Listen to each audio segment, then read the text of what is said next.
Good day, guys. Welcome back to the channel. So let's take a look at what to be expecting next on our gold.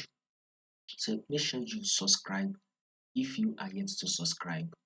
Click on the subscribe button, like, share, and make your comments. Now, this is our trend on gold. We are definitely on a downtrend move. This is it, by the way.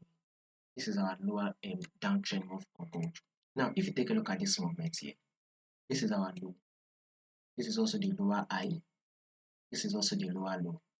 Here is the lower high. This is our lower low. Market has now given us a lower high.